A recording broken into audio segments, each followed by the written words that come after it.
Our top story this hour, US President Joe Biden and his Russian counterpart Vladimir Putin had what the White House later described as a useful meeting that allowed both the leaders to speak frankly about the ongoing conflict over Ukraine.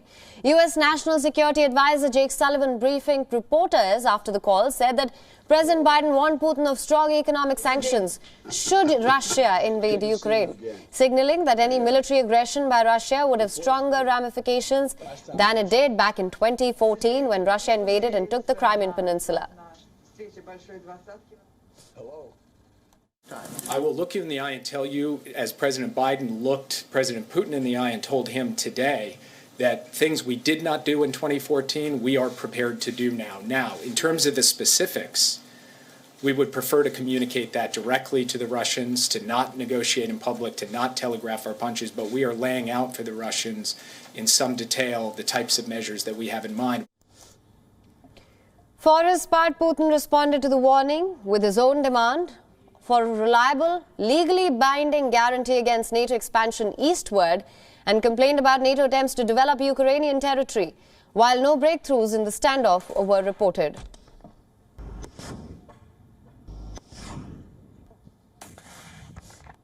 Печально. Украину медленно, но верно превращают в какой-то антипод России, в какую-то антироссию, в какую-то площадку, кроме способа сжигания. Поэтому сейчас...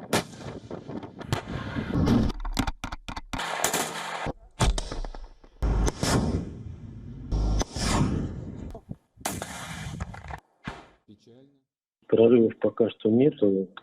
Отношения вызывают озабоченность. Я думаю, что они удовлетворяют и нас, и американцев. Это, собственно, об этом президенты говорили. Резких прорывов, наверное, пока трудно ожидать, но вместе с тем президенты продемонстрировали настрой на то, чтобы продолжать практическую работу и, в частности, Both sides agreed to continue communication development that could lower global tensions. The Kremlin continues to deny having any intention to invade Ukraine, saying that its troop buildup on the borders is defensive. After the 2-hour call, President Biden also spoke to Western allies of UK, France, Germany and Italy. All of them agreed to work closely together on the issue. The United States has made it clear that while it is pursuing diplomatic channels to defuse the situation, it is also preparing for all contingencies. It is clear that both the United States and its allies are ready to take stricter action against Russia than they did the last time around.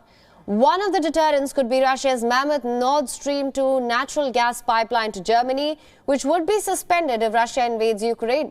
The $12 billion pipeline was completed in September, running underwater. The 1,200-kilometer pipeline will be able to supply 55 billion cubic meters of gas per year to Europe. Suspending the pipeline would mean losses amounting to billions of dollars for Moscow, especially with elevated prices of gas now.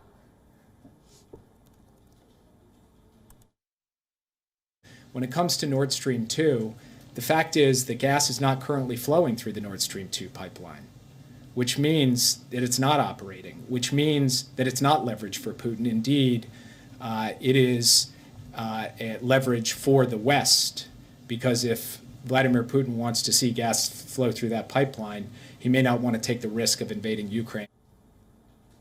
Now, also on the table is sanctioning Russian banks, targeting Putin's closest aides and oligarchs, sanctioning Russia's bond market, and cut off Russia from the international banking system. But the fact remains that the United States and its allies do not know for sure what Russia plans to do with Ukraine.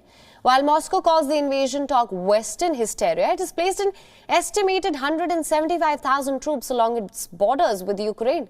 For now, despite the 2-hour call, the status quo seems to have remained unchanged here.